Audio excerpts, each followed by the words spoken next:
আসসালামু আলাইকুম, কেমন আছি সবাই? শুনতে পাচ্ছি কিনা একটু বলবেন। মিনিমাম 2-3 মিনিট ফুলাবান বাচ্চা ক্লাস এটা টান দিয়ে বলবে যে না ফোন আনছেন না মানে কমেন্ট দেওয়ার জন্য দেখা যাবে, তাহলে ওকে সমস্যা নেই। মাঝে মধ্যে ঢুকবো। ও মোবাইল এখানে রেখে দিছি। বুঝতে ভাই আপনি আসতেছিল হুম,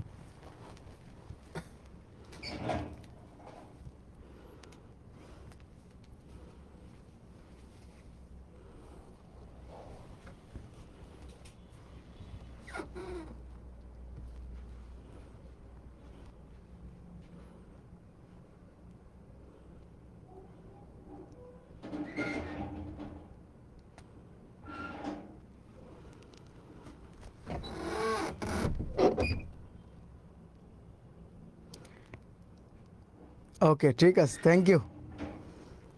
হ্যাঁ, খিজির স্যারের আইডি দিয়ে লাইভে।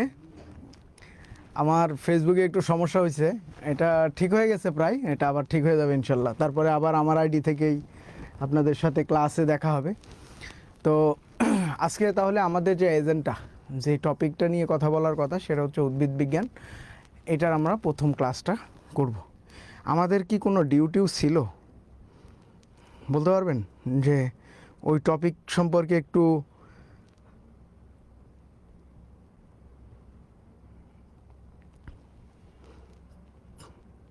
উদ্ভিদ বিজ্ঞানই তো ঠিক আছে না? উদ্ভিদ বিজ্ঞান 1 হওয়ার কথা ছিল।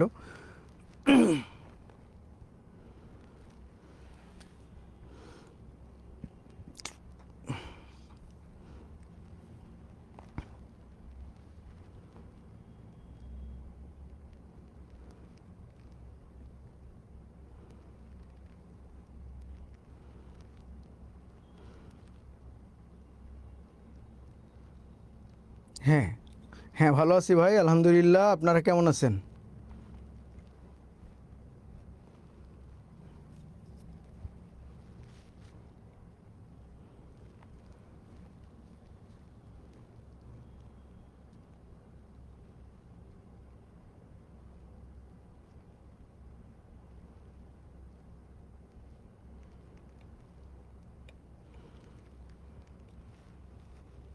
বলেন। আজকে আজকে আমরা একটু বেশি ক্লাস করব, এটা আগেই বলে নিই। আবার চিল্লাফাল্লা করা যাবে না যে স্যার ছেড়ে দেন ছেড়ে দেন।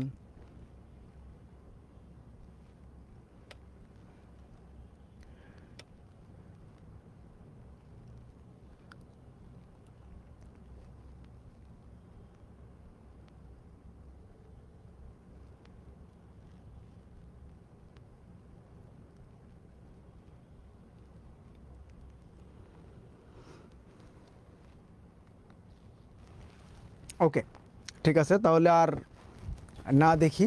তাহলে আমরা উদ্ভিদ বিজ্ঞানে চলে গেলাম।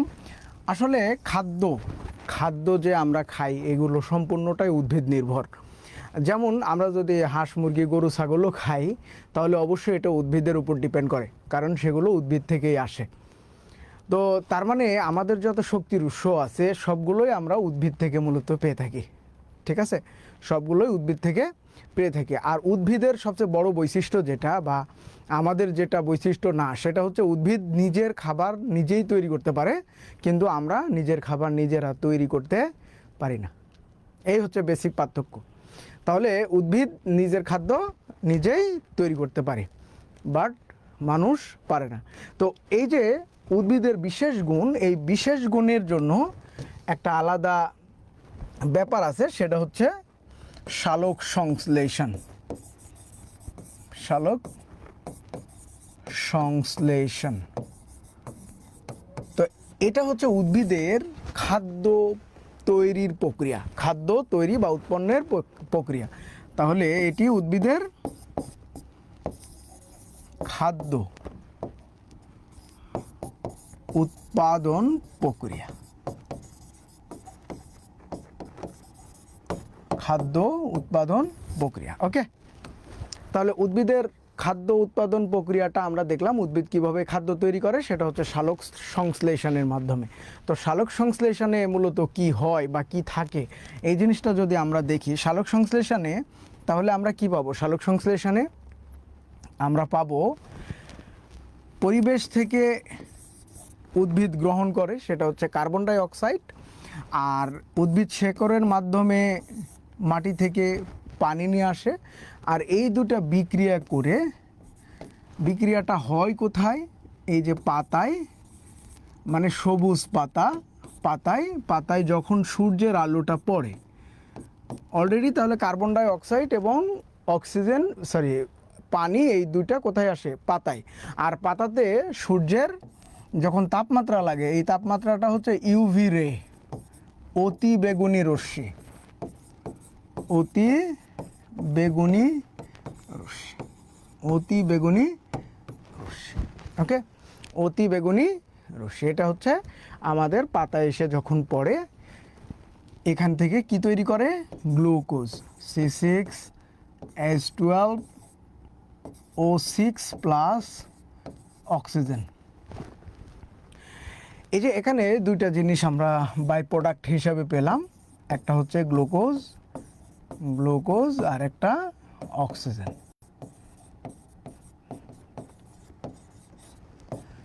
তাহলে এখানে প্রশ্ন হতে পারে, সালোক সংশ্লেষণে আমরা পাই কোনটি?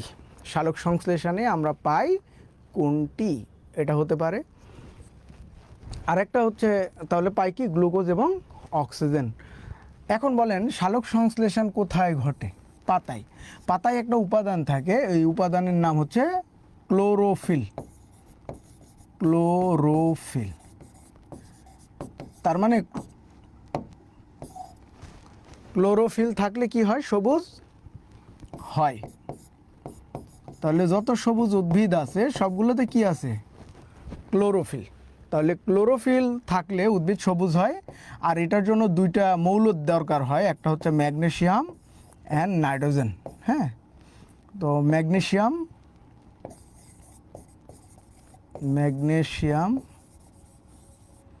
আর এটা হচ্ছে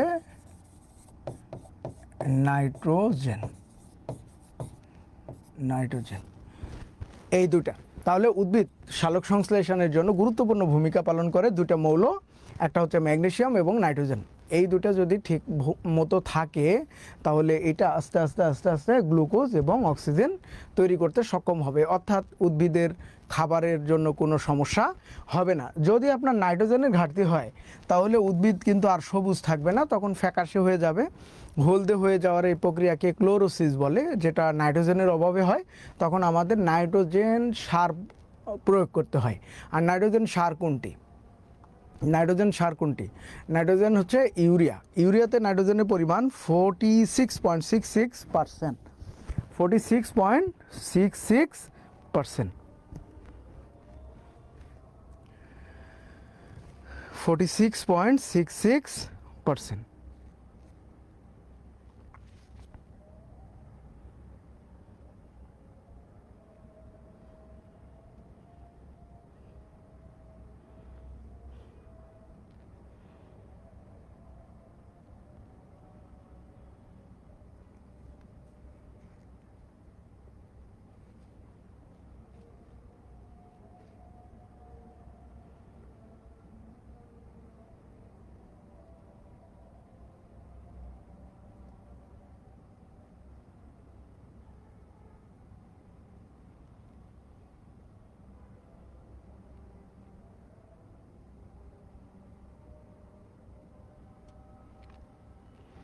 ও, ভিটামিন বি সি, এটা আমি ভুলে গেছিলাম।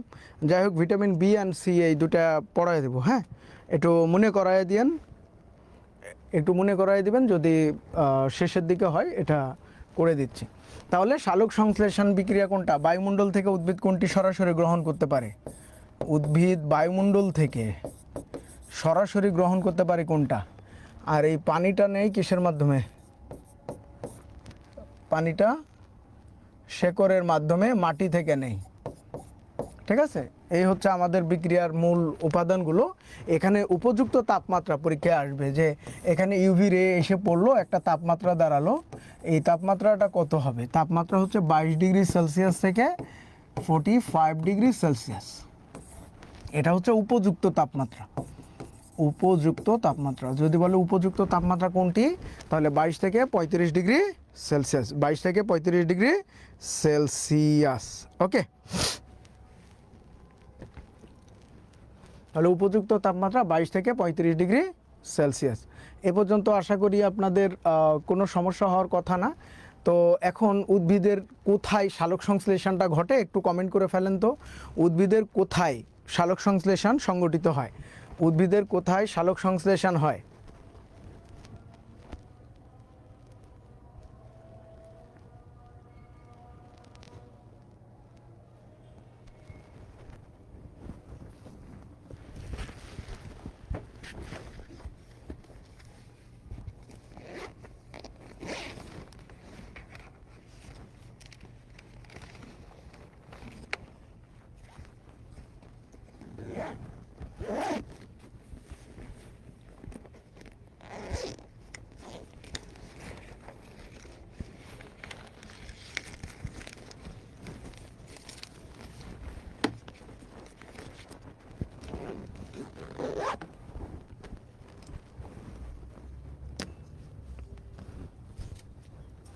তাহলে উদ্ভিদের কোথায় সালোক সংশ্লেষণ হয়?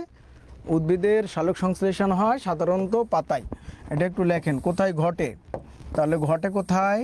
ঘটে সাধারণত পাতায়, সাধারণত পাতায়।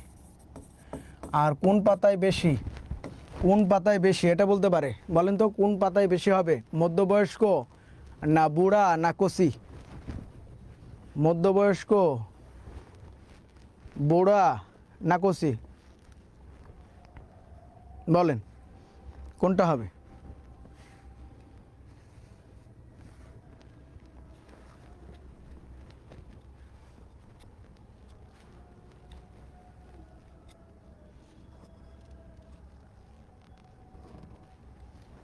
তাহলে যেটা হবে সেটা হচ্ছে বয়স্ক পাতায় বেশি, মধ্য বয়স্ক পাতায় বেশি, পাতায় বেশি। কিন্তু কচি ও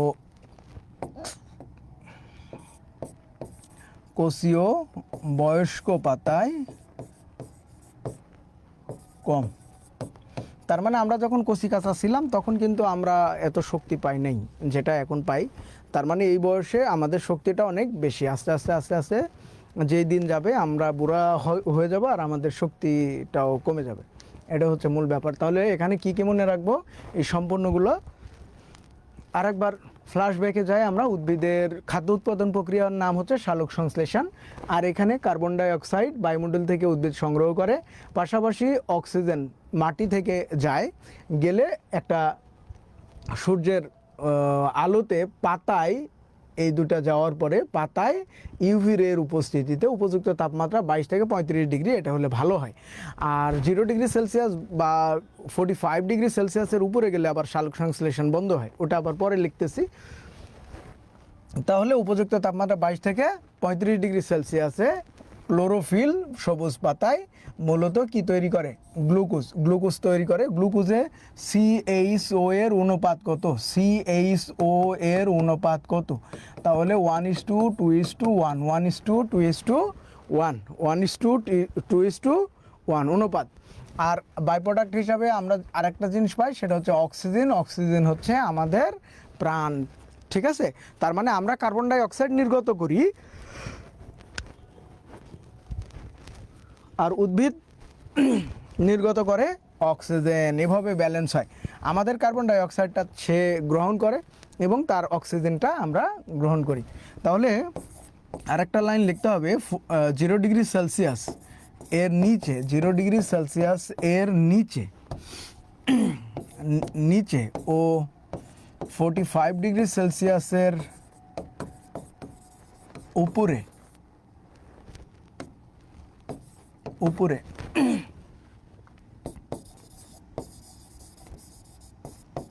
সালোক সংশ্লেষণ বন্ধ হয়। এখন চলেন পাতায় আমরা কি তৈরি করে ফেললাম, খাবার তৈরি করে ফেললাম। এই খাবারটা কি পাতায় থাকলে হবে, না পাতা থেকে চারিদিকে ছড়ায় পড়তে হবে? পাতায় থাকলে হবে না, এই খাবারটা কি হবে, উদ্ভিদের সকল জায়গায় কি হবে, ছড়িয়ে পড়বে।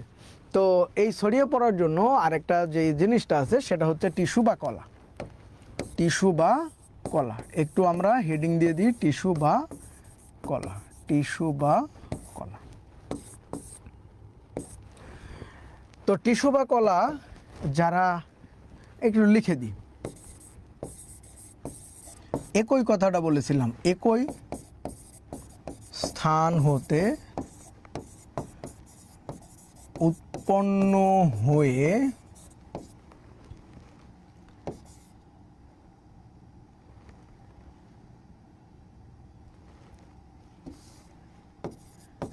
একই ধরনের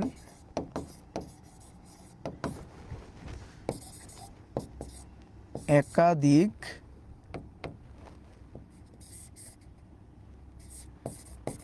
কোষ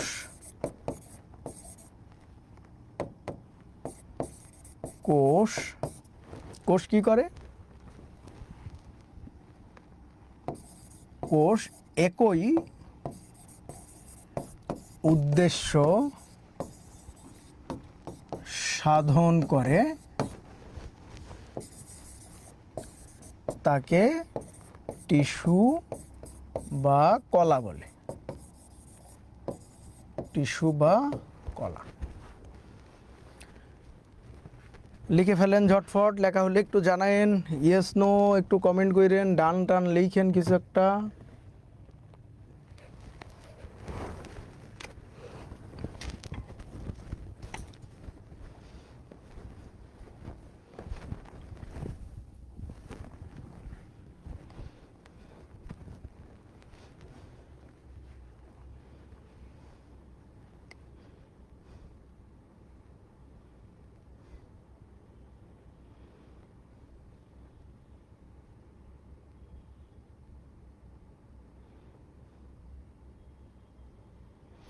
উদ্ভিদ রাত্রে যায় নাই এখনো, রাত্রে যায়।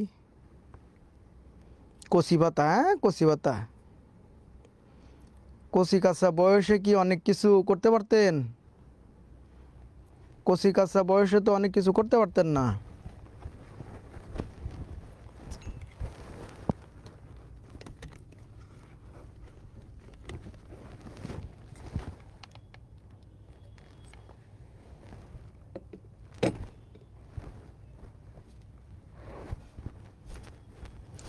ঠিক আছে, ডান টান লিখছেন, থ্যাংক ইউ। এখন আসেন এই কোষ নিয়ে একটু প্রকারভেদ দেখি, যেগুলো খুব গুরুত্বপূর্ণ সেগুলো লিখতেছি। টিস্যু বা কলা দুই ধরনের, একটা হচ্ছে জাইলেম টিস্যু, জাইলেম টিস্যু, আর একটা ফ্লুয়েম টিস্যু। জাইলেম টিস্যু ও ফ্লুয়েম টিস্যু। তাহলে টিস্যু কত প্রকার? দুই ধরনের। টিস্যু কত প্রকার? দুই ধরনের, একটা হচ্ছে জাইলেম টিস্যু আর একটা ফ্লুয়েম টিস্যু। জাইলেম টিস্যু আর ফ্লুয়েম টিস্যু। জাইলেম টিস্যুর কাজ, জাইলেম টিস্যুর কাজ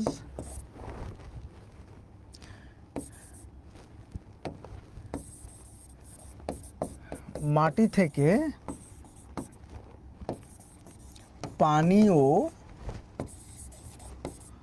খনিজ লবণ উদ্ভিদের পাতায় পৌঁছে দেওয়া।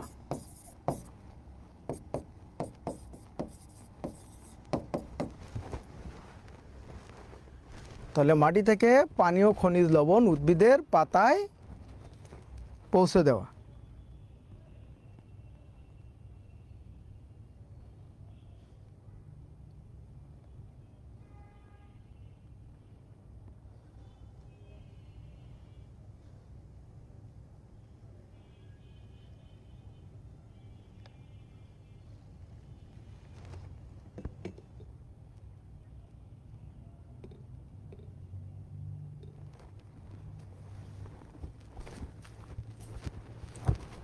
তাহলে মাটি থেকে পানি ও খনিজ লবণ উদ্ভিদের পাতায় কি দেওয়া, পৌঁছে দেওয়া। এটা হচ্ছে এই ফ্লুয়েম টিস্যুর কাজ। এখন পাতায় যখন পৌঁছে গেছে তখন ওইখানে যে কি হয়ে গেছে, খাদ্য তৈরি হয়েছে সালোক সংশ্লেষণের ফলে। তো খাদ্যটা এখন উদ্ভিদের সকল অংশে কি করবে, পৌঁছে দেবে। এটা হচ্ছে ফ্লুয়েম টিস্যুর কাজ। তাহলে ফ্লুয়েম টিস্যুর কাজটা হচ্ছে পাতায় তৈরিকৃত খাদ্য উদ্ভিদের সকল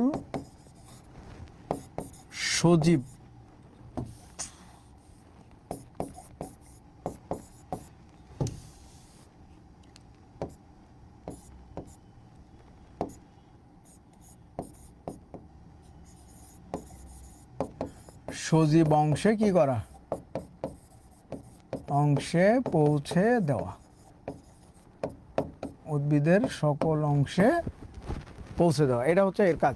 সজীব অংশ বলতে যেগুলো সবুজ আছে এখনো, যদি এটা মরে যায় তখন এটাকে খাবার দেওয়া বন্ধ করে দেবে, যে এটা তো মরে যাবে,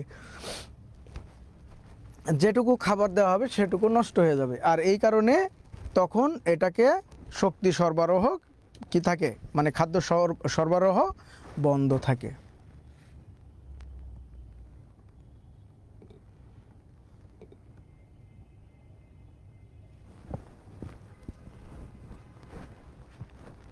লেখা হয়েছে নিম পাতা,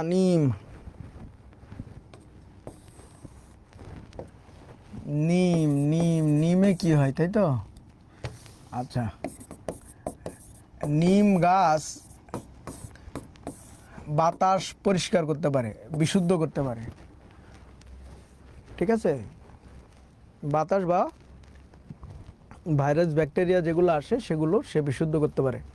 এই জন্য যদি বাসায় একটা নিম গাছ থাকে দেখবেন রোগ অধিকাংশ কমে গেছে। তো এটা হচ্ছে এই নিম গাছের সুফল। আর যদি নিম পাতা পেঁয়াজুর মতো করে বেটে বেটে খেতে পারেন তাহলে আরও উপকার আর কি। হ্যাঁ, নিম পাতার চপ, এটা শরীরের জন্য অনেক উপকারী।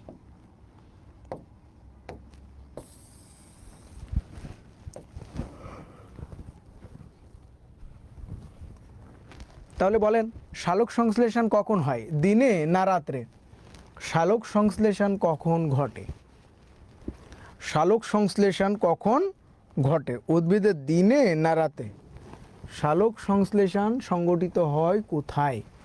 সালোক সংশ্লেষণ সংগঠিত হয় কোথায়?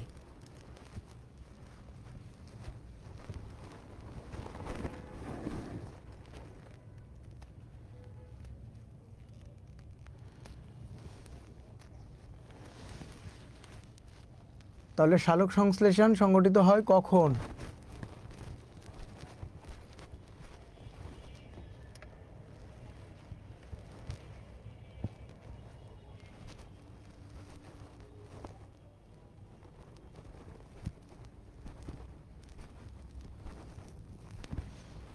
তাহলে দিনের বেলা সালোক সংশ্লেষণ হয় কখন? দিনের বেলা। তার মানে উদ্ভিদ দিনে কি তৈরি করতেছে, খাদ্য। তার মানে এখন কি রাত্রে আমাদের মতো রাতে কি উদ্ভিদ ঘুমায় থাকবে? রাতে কোনো কাজ করবে না, আমাদের মতো ঘুমায় না। তো উদ্ভিদ কি করে, রাত্রে যেই খাবারটা তৈরি হয়েছে ওই খাবারটাকে ভেঙে শক্তিতে রূপান্তর করে। এই প্রক্রিয়ার নাম হচ্ছে শ্বসন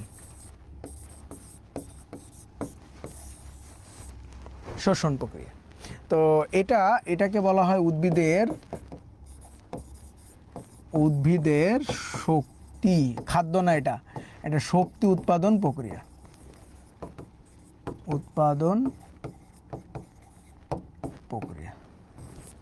উদ্ভিদের খাদ্য উৎপাদন প্রক্রিয়া।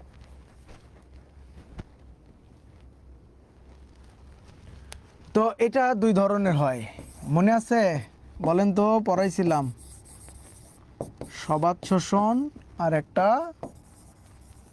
অবাত শোষণ।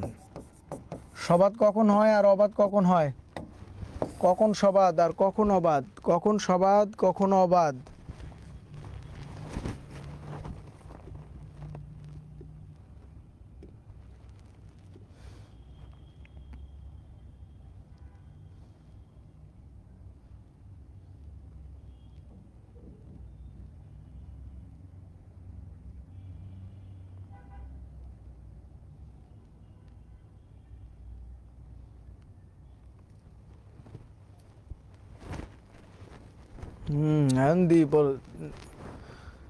আচ্ছা, এখন ভেঙে কি তৈরি করতেছে? শক্তি। তার মানে উদ্ভিদ সালোক সংশ্লেষণের ফলে যতটুকু অক্সিজেন নির্গত করে তার চেয়ে অনেক বেশি সে তৈরি করে। তার প্রয়োজনীয় তার ভিতরেই রেখে দেয়, অতিরিক্তটা বাতাসে ছেড়ে দেয়। ঠিক আছে, তার মানে উদ্ভিদ এখানে স্বার্থপর, নিজে আগে তারপরে অন্যরে। তো নিজের জন্য যেটা লাগবে সেটা আগে সে রেখে দেয় এই বিক্রিয়ার জন্য, আর বাকিটা সে বায়ুমণ্ডলে রিলিজ করে দেয়। এখন এখানে একটা দূষিত বায়ু তৈরি হলো, সেটা হচ্ছে শোষণের ফলে কার্বন ডাই অক্সাইড। এই কার্বন ডাই অক্সাইড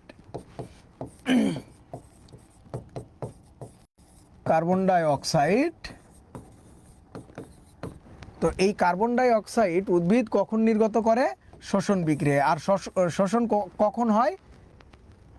এটা 24 ঘন্টায়। তাহলে ঘটে উদ্ভিদের কোথায়? উদ্ভিদের সকল অংশে বা অঙ্গে, উদ্ভিদের সর্বাঙ্গে ঘটে। আর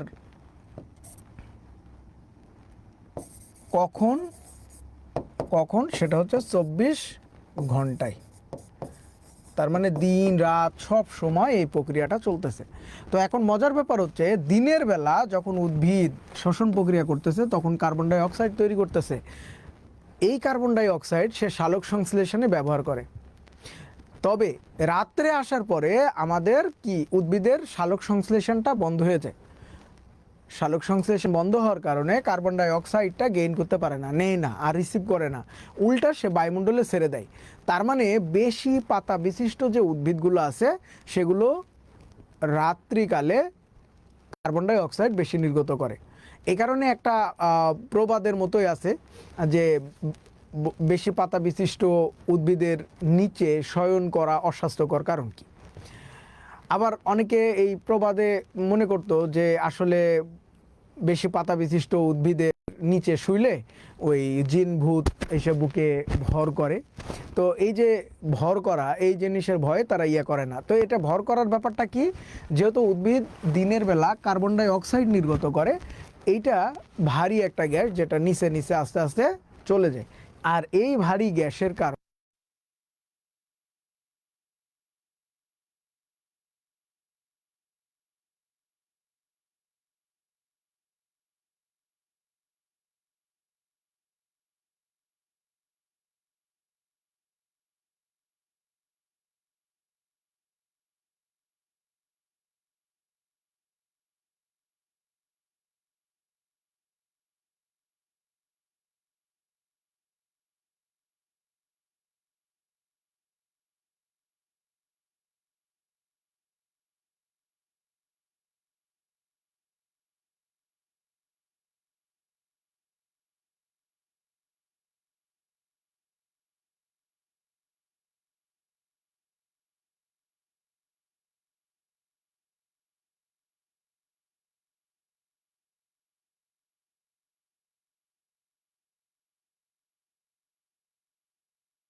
ওকে, ঠিক আছে, আশা করি দেখা যাচ্ছে। তাহলে উদ্ভিদ দিনের বেলা যখন কার্বন ডাই অক্সাইড তৈরি করে তখন সেটা নিজে গ্রহণ করে, আর রাত্রের বেলা যেহেতু কার্বন ডাই অক্সাইড প্রয়োজন নাই এই জন্য সে বায়ুমণ্ডলে রিলিজ করে। তাহলে রাত্রে কার্বন ডাই অক্সাইড নির্গত করে, এটা মাথায় রাখেন। আর বেশি পাতা বিশিষ্ট উদ্ভিদের নিচে শয়ন করা অস্বাস্থ্যকর, কারণ এই যে বেশি পাতা বিশিষ্ট উদ্ভিদ রাত্রিকালে বেশি কার্বন ডাই অক্সাইড তৈরি করে। ঠিক আছে, এখন আসেন উপযুক্ত তাপমাত্রা। উপযুক্ত তাপমাত্রা কত? উপযুক্ত তাপমাত্রা 20 থেকে 35 ডিগ্রি সেলসিয়াস।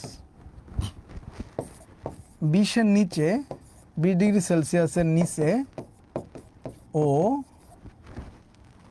35 ডিগ্রি সেলসিয়াসের উপরে উপরে উপরে শ্বসনের হার কমে।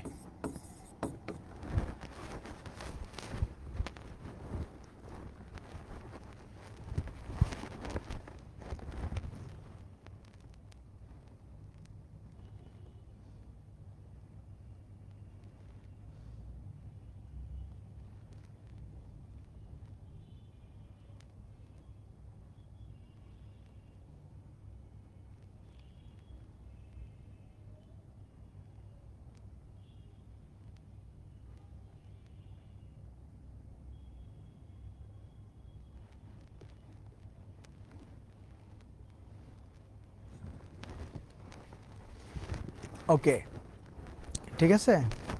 ওই যে ব্যাটারি চেঞ্জ করতে হয়, তো ওটা একদম চার্জ শেষ, 0 হয়ে গেছে, এই জন্য বন্ধ ছিল। ওরকম দেখলে বুঝবেন যে ক্যামেরার চার্জ শেষ।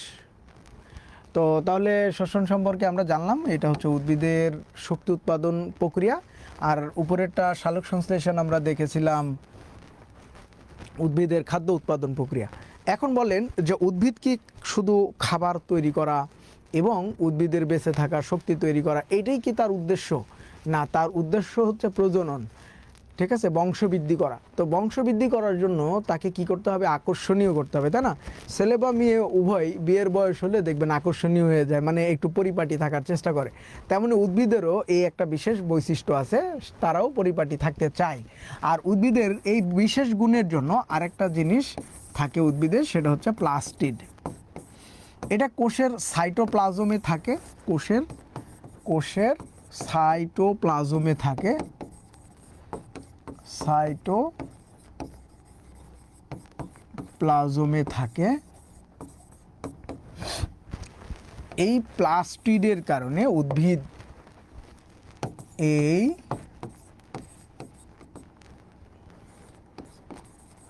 অঙ্গাণুর জন্য উদ্ভিদ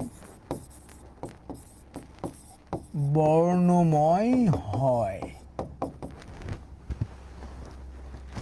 ঠিক আছে।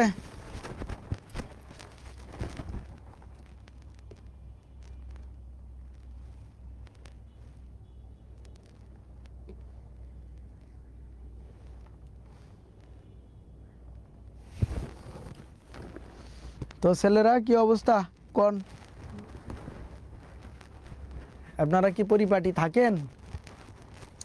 মানে বিয়ে শাদির আগে একটু রূপ লাবণ্য চেঞ্জ হয়ে যাবে দেখবেন। তেমন উদ্ভিদে প্লাস্টিডের কারণে উদ্ভিদ বর্ণময় হয়। বর্ণ হওয়ার কারণ হচ্ছে, দেখেন উদ্ভিদের যে ফুল হয়, ফুল থেকে এরপরে কি হয়? ফুল থেকে কি হয় বলেন তো? ফুল থেকে কি হয়? ফুল, তারপরে কি?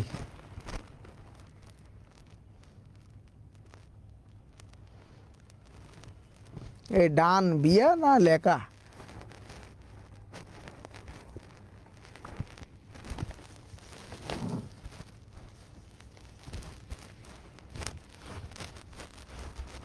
বলেন, ফুলের পরে কি?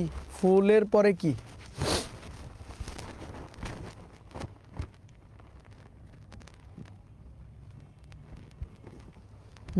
বাপরে হাবিবা, ফুল, ফল, বীজ, এই মাঝখানে স্টেপই নাই, মাঝখানেরটা ছাড়া ফলই হবে না, সেটা হচ্ছে পরাগায়ন। তো উদ্ভিদের কি পরাগায়ন লাগবে না? পরাগায়ন ছাড়া মানে আমরা ফোনে কথা বললেই নাম বাচ্চা কাচ্চার ঠিক করে ফেলি, যে ছেলে হলে কি রাখবো, মেয়ে হলে কি রাখবো। তো পরবর্তীতে এসে দেখা যাচ্ছে যে নাম নিয়ে ক্যাসাল হয়ে ব্রেকআপ হয়ে গেছে। তো আসলে মাঝখানে একটা প্রসেসিং একটা ব্যাপার আছে, তাই না? পরাগায়ন। তো এই পরাগায়নের জন্য উদ্ভিদ কিন্তু নিজের উপর নির্ভরশীল না, অন্যের উপর নির্ভরশীল।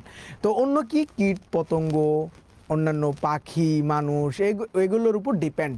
তো এখন কীট পতঙ্গ বা মৌমাছি, ভোমরা, মানে বলতা যা আছে এদের উপর ডিপেন্ড। তো এরা কি এমনি এমনি এসে ফুলের পরাগায়ন করবে? কখনোই করবে না। এই জন্য এই ফুলটা বিভিন্ন রঙের হয়। তখন দূর থেকে কীটপতঙ্গ ওই ফুলটাকে দেখে মনে করে না জানি এর ভিতরে কি আছে, এই যে গেল যে দেখে কিচ্ছু নাই, প্রতারিত হয়ে গেল। তো এভাবে উদ্ভিদ রং দিয়ে কীটপতঙ্গকে আকৃষ্ট করে, ঠিক আছে। তো এটা এটা তার একটা কৌশল বলতে পারেন, ছলনা। কিন্তু ছলনা হলে ওই কীটপতঙ্গ ওইখানে গেলে সাথে রেণু লেগে আরেকটা ফুলের রেণুতে যে পড়ে যাবে, পড়ে যেটা হবে সেটা পরাগায়ন হয়ে যাবে। কিন্তু এখানে ওই কীটপতঙ্গ কিন্তু প্রতারিত, সে কিন্তু বারবার প্রতারিত হয়, যে রূপজৈবন দেখে চলে গেল, আবার প্রতারিত হয়ে আরেকটাতে আরেকটাতে আরেকটাতে। তো এর মধ্যে উদ্ভিদের কাজ হয়ে গেছে, ঠিক আছে। তো যাই হোক, তাহলে আমরা প্লাস্টিডের প্রকারগুলো আমরা একটু দেখি, প্লাস্টিড কত প্রকার, আরও ইন ডিটেলস একটু বোঝার চেষ্টা করি। প্লাস্টিড প্রধানত দুই প্রকার, হ্যাঁ, প্রধানত দুই প্রকার। প্লাস্টিড প্রধানত দুই প্রকার। একটা হচ্ছে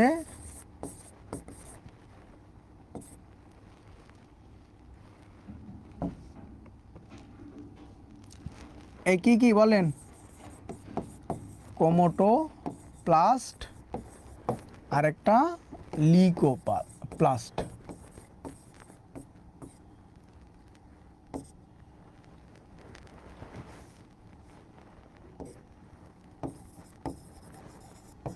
তো এটা মনে আছে, লিকো শব্দের অর্থ বর্ণহীন, মনে আছে, বর্ণহীন। তাহলে লিকো হচ্ছে বর্ণহীন। আপনারা দেখবেন একটা মাটির নিচে থেকে একটা মূল বা শিকড় টান দিয়ে উপরে তুলবেন, দেখবেন একদম সাদা। তো এটা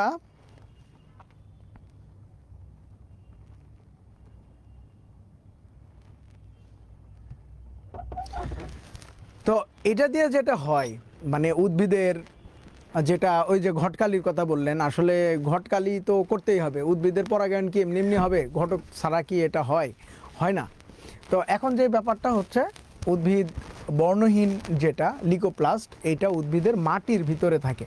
তার মানে এরা সুযোগের অভাবে বর্ণহীন। আপনাদের মধ্যে কারা সুযোগের অভাবে ভালো, এটা একটু চিন্তা করেন তো, যারা সুযোগ পাইলে খারাপ হইতেন। তো তেমন এরা হচ্ছে সুযোগের অভাবে সাদা হয়ে গেছে। যখনই সে মাটির উপরে উঠে যাবে আস্তে আস্তে সেটা সবুজ বর্ণ ধারণ করবে। তার মানে যতক্ষণ সে সাদা আছে, সাদা থাকার সময় একটা কাজ করবে, সেটা হচ্ছে এই লিকোপ্লাস্টের কাজ যদি আমরা বলি, মাটি থেকে পানি ও খনিজ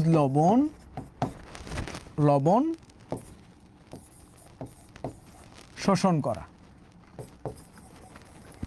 তার মানে এর কাজ হচ্ছে ধরে ফেলা, ওই পানিটাকে মাটি থেকে নেওয়ার পরে ওইটা আবার জাইলেম টিস্যুকে ট্রান্সফার করবে, জাইলেম টিস্যু একবারে গাছের পাতা পর্যন্ত পৌঁছা দেবে।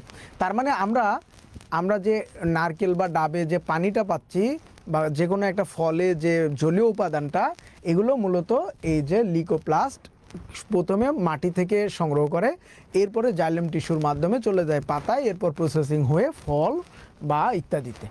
তো এটা হচ্ছে তাহলে লিকোপ্লাস্টের কাজ। তো এই ক্রোমোটোপ্লাস্ট আবার দুই ধরনের।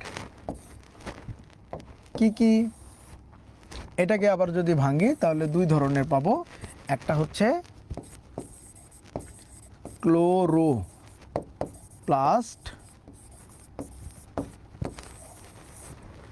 আর একটা হচ্ছে ক্রোমোপ্লাস্ট।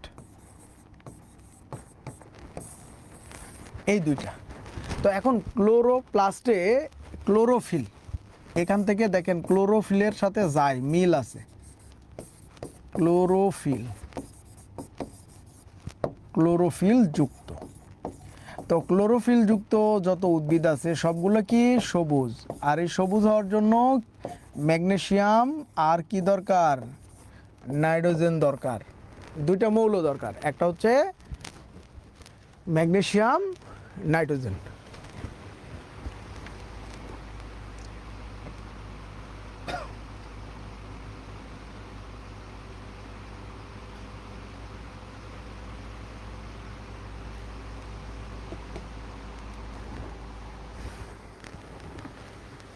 এই দুই প্রকার দুই প্রকার, হ্যাঁ। তো প্রথম দুই প্রকার আমরা দেখলাম, এই যে ক্রোমোটোপ্লাস্ট আর লিকোপ্লাস্ট। আর এখানে ক্রোমোটোপ্লাস্ট আবার দুই ধরনের, একটা হচ্ছে ক্লোরোপ্লাস্ট আর একটা হচ্ছে ক্রোমোপ্লাস্ট। তো এখন এটার সম্পর্কে আমরা জানলাম। সবুজ হওয়ার জন্য উদ্ভিদের যত রকমের দরকার সবগুলো হচ্ছে এটার কারণে হয়। তাহলে উদ্ভিদ সবুজ হয় কারণ কি? একটা একটা একটা টমেটো আপাতত দেখবেন যে কি আছে, সবুজ আছে। যখন গাছ থেকে পেড়ে রেখে দিবেন তখন কিন্তু সেখানে এই ক্লোরোফিল তৈরিটা বন্ধ হয়ে যাবে। ক্লোরোফিল তৈরি বন্ধ হয়ে চলে যাবে কোথায়? ক্রোমোপ্লাস্টে। আর এইখানে যাওয়ার কারণে উদ্ভিদ বর্ণময় হয়। তাহলে উদ্ভিদের ফুল ফল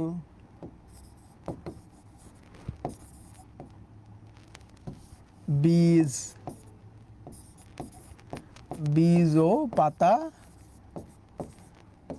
বর্ণময় বা রঙিন হয়। এটা পরীক্ষায় আসা যে উদ্ভিদের ফুল পাতা বীজ বা ফল পাতা উদ্ভিদ বর্ণ হয় বা বর্ণময় বা রঙিন হয় কারণ কি? তাহলে কি হবে? ক্রোমোপ্লাস্টে। যখন আপনি কোনো একটা ফল রেখে দিবেন, মানে কেটে রেখে দিবেন বা উদ্ভিদ থেকে সংগ্রহ করে রেখে দিবেন, তারপরে এটা বন্ধ হয়ে গেলে সঙ্গে সঙ্গে এটা আস্তে আস্তে বাড়তে থাকবে, আর এটার কারণেই রঙিন দেখাবে। এখন গাজরে কোনটা থাকে বলেন, এটা না ওইটা? একটু কমেন্ট করে ফেলেন দ্রুত, গাজরে কোনটা থাকে?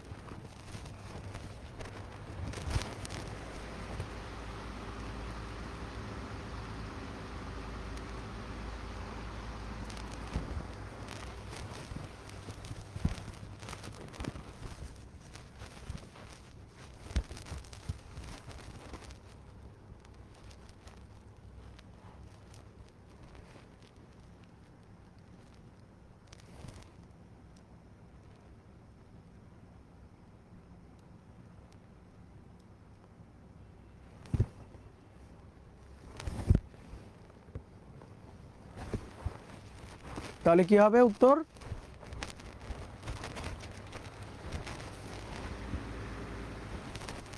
Very good. মানে ক্রোমোপ্লাস্ট লিখতেও কষ্ট হয়, হ্যাঁ, ক্রোমো লেখে বসে আছে। তাহলে এই ক্রোমো ধরি। আচ্ছা, উদ্ভিদ এখন দেখতে সুন্দর হয়ে গেছে, তাই না?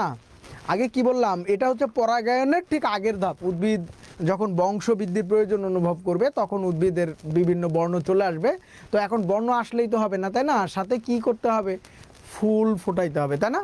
তো আমরা এখন উদ্ভিদের ফুল নিয়ে একটু পড়াশোনা করি। ফুল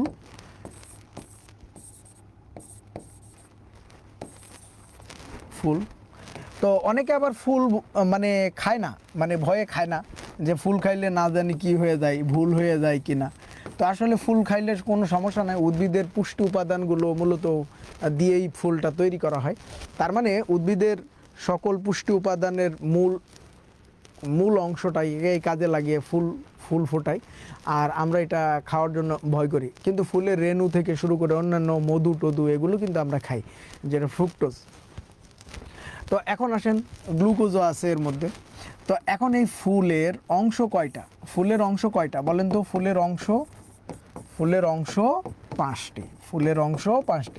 একটি আদর্শ ফুলে 5টি অংশ থাকে। একটি আদর্শ ফুলে কয়টি অংশ থাকে? 5টি। এই 5টি কি কি যদি আমরা একটা একটা করে দেখি, তাহলে এই 5টা অংশের মধ্যে আমরা পাবো পুষ্প, পত্রাধার, দল, বৃতি, পুংস্তবক ও স্ত্রীস্তবক।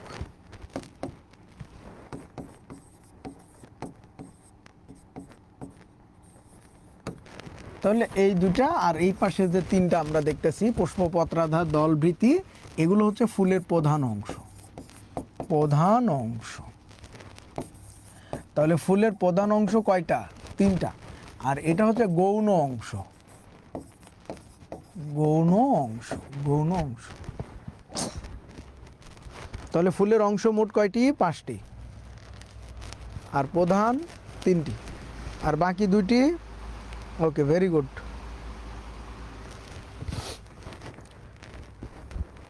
তাহলে পুষ্পপত্রাধার দল, বৃতি, পুংস্তবক, স্ত্রীস্তবক, আর প্রধান অংশ 3টি, আর এটা গৌণ অংশ কয়টা?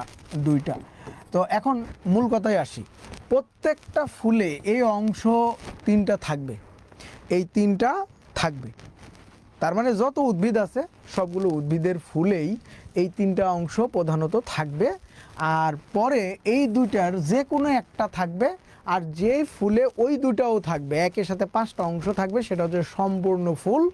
আর যেটাতে স্ত্রীস্তবক বা পুংস্তবক একটা অনুপস্থিত, সেটাকে বলে অসম্পূর্ণ ফুল। তাহলে অংশের বিচারে ফুল কত প্রকার? অংশের বিচারে ফুল হচ্ছে 2 প্রকার। অংশের বিচারে ফুল 2 প্রকার, একটা হচ্ছে সম্পূর্ণ ফুল, সম্পূর্ণ ফুল, আর একটা অসম্পূর্ণ ফুল।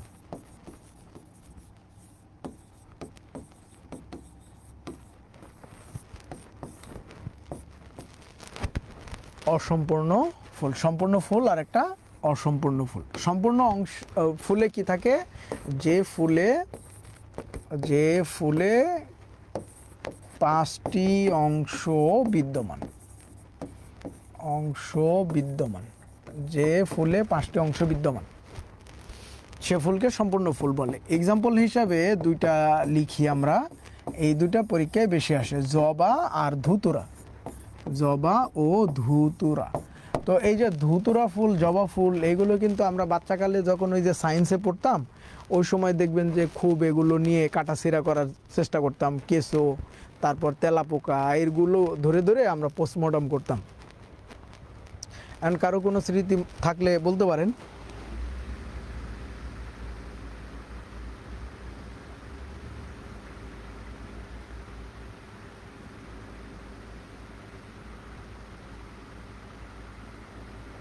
এই না, লাইভ আটকে নি, লাইভ তো ঠিকই আছে, লাইভ আটকে নাই, লাইভ ঠিক আছে। হ্যাঁ, তাহলে জবা, ধুতুরা। জবায় 5টি গর্ভপত্র থাকে, এটা একটু লিখে রাখবেন। জবায় 5টি গর্ভপত্র থাকে। পরীক্ষায় আসে মানে জবায় কয়টি গর্ভপত্র থাকে? তাহলে কয়টি? 5টি। ধুতুরা তো আমরা জানি অসম্পূর্ণ ফুল। তো যে ফুলে 5টি অংশ থাকে না, যেমন বা এক্সাম্পল হিসাবে লাউ, কুমড়ো, ঝিঙ্গে, শসা। লাউ, কুমড়ো, ঝিঙ্গে, শসা। টমেটো, সূর্যমুখী ইত্যাদি। লাউ, কুমড়ো, ঝিঙ্গে, শসা। আপনারা দেখবেন যে এই যে লাউ, কুমড়ো, এটা স্ত্রী ফুল এবং পুরুষ ফুল। দেখবেন বিশেষ করে বাজারে যে ফুলগুলো বিক্রি হয় সেগুলো সবই কিন্তু পুরুষ ফুল, আর ওই পুরুষ ফুল তুলে তুলে বিক্রি করে দিয়েছে। এইটা হচ্ছে এই পুরুষ নির্যাতনের সূচনা। প্রথম ধাপ হচ্ছে এই ফুলগুলো তুলে বিক্রি করে দাও।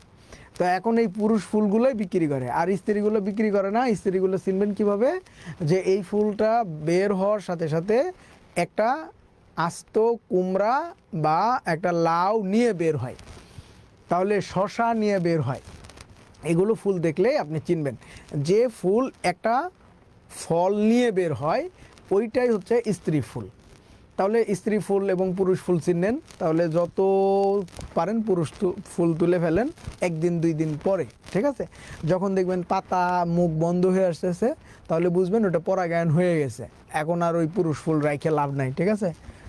এখন খালি মহিলা ফুল থাকবে। আরেকটা বিষয় খেয়াল রাখবেন, এখানে লাউ, ধুতুরা, লাউ, কুমড়ো, সরি জবা, ধুতুরা, লাউ, কুমড়ো এগুলো সবই কিন্তু বাঁশির মতো দেখতে, বাঁশির মতো ফুল। তো বাঁশির মতো ফুল হলেই যে 5টা অংশ থাকবে তা কিন্তু না, ঠিক আছে? এখানে 5টা অংশ নাই।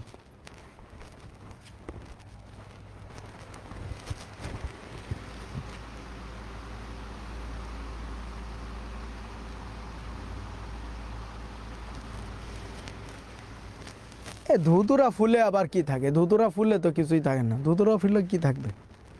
ধুতুরা ফুলে তো মরবে না মানুষ। মরবে কেন? মরে না তো, ফুলে তো মরবে না।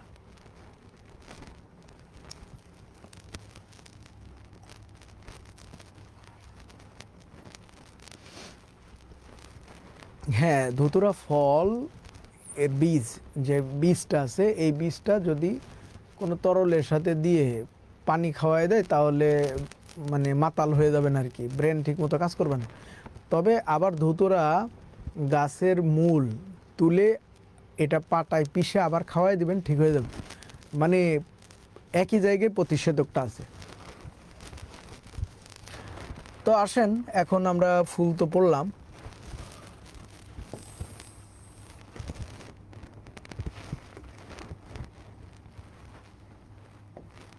ফুলের পরে কি হবে? এই ফুলের পরে কি?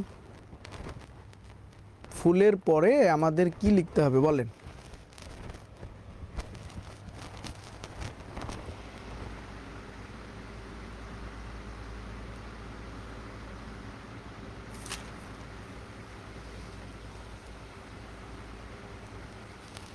হ্যাঁ, ছেলেরা সবসময় মুসিবতে মানে বিপদ আপদের মধ্যেই থাকে।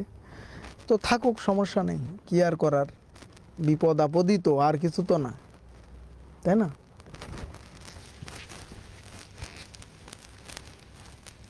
আচ্ছা, তাহলে আমাদের ফুলের পরে যেটা যেতে হবে সেটা হচ্ছে পরাগায়ন। পরাগায়ন, পরাগায়নটা কি? একটি ফুলের ফুলের পরাগরেণু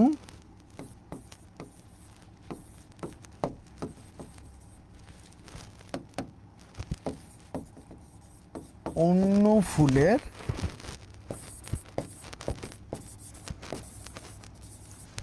গর্ভমুণ্ডে পতিত হওয়াকে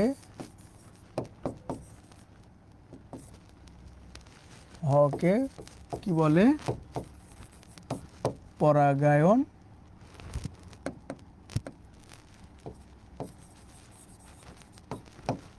বলে। তাহলে ডেফিনেশন শেষ। রিটেনে যদি আসে, এটা আসলে 1 মার্কের জন্য আসবে, 1 মার্কের জন্য যদি আসে তাহলে এইটুকু লিখলেই ইনাফ। এটুকু লিখলেই 1 মার্কের জন্য যথেষ্ট।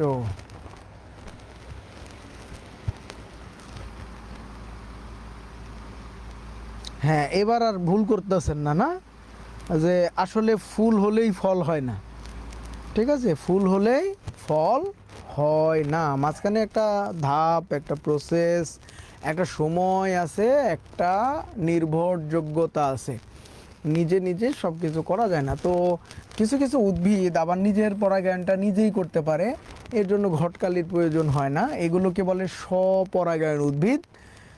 তাহলে যে ফুলে বা যে উদ্ভিদের ফুলে পরাগায়ন নিজে নিজেই ঘটে সেটা হচ্ছে স্বপরাগায়ন বা নিষ্পরাগায়ন উদ্ভিদ। আর যেটা অন্যের মাধ্যমে হয় সেটা হচ্ছে পরপরাগায়ন বা অন্য পরাগায়ন উদ্ভিদ।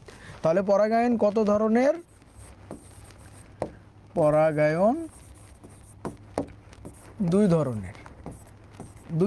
একটা হচ্ছে স্বপরাগায়ন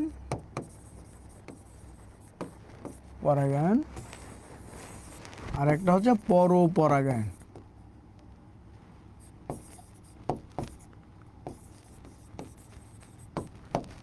এটা হচ্ছে পরপরাগায়ন, এটা অন্যের মাধ্যমে আর ওটা নিজে। তাহলে যে উদ্ভিদ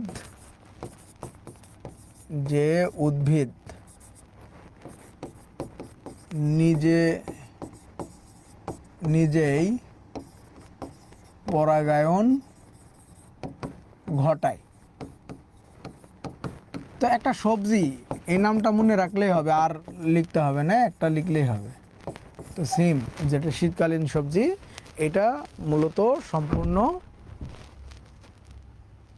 স্বপরাগায়ন উদ্ভিদ, সম্পূর্ণ স্বপরাগায়ন উদ্ভিদ। ওকে, এখন আসি পরের মাধ্যমে যে পরাগায়নটা, যে পরাগায়ন মানে যে উদ্ভিদ অন্যের মাধ্যমে পরাগায়ন সংগঠিত করে সেটা হচ্ছে পরপরাগায়ন উদ্ভিদ।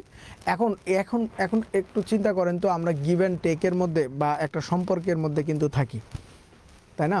গিভ অ্যান্ড টেকের মধ্যে একটা থাকে, আমরা কখনো কিছু ছাড়া কিছু দিই না, এরকমের ব্যাপারটা।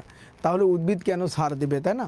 উদ্ভিদেরও কিছু একটা থাকতে হবে এই পরের কারণে, বা কীটপতঙ্গ নিয়ে আসার জন্য, বা মৌমাছি নিয়ে আসার জন্য ফুলের কিছু কিছু বৈশিষ্ট্য থাকতে হবে। তাহলে ফুলের বৈশিষ্ট্য কি বলেন তো? এই পরপরাগায়ন ফুলের বৈশিষ্ট্য, পরপরাগায়ন